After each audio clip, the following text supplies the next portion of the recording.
Direkcija za vode je občini Kostanjevica na Krki rok za odločitev podaljšala do 20. januarja. 29.11. smo imeli sestanek na Direkciji za vode v Celju z gospodom Kramarjem, seveda z namenom, da nam podaljšajo tudi ta rok, kajti tisti rok, kot sem ga prej dal, 10 dni je bil premajhen. No, direkcija nam je potem 1.12.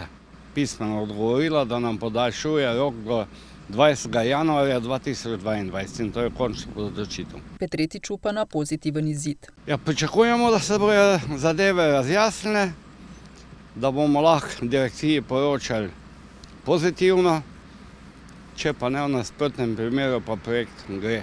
Ker so občinski svetniki predlagane rešitve na novembrski seji z veliko večino podprli, ima župan zavezo, da zadevo izpelje v skladu s to odločitvijo. Seveda si želim, da ta projekt nekako pripeljamo, pa bilo s kakimi spremembami, se vemo, da je to šele idejna zasnova, da je to delež do samega projekta.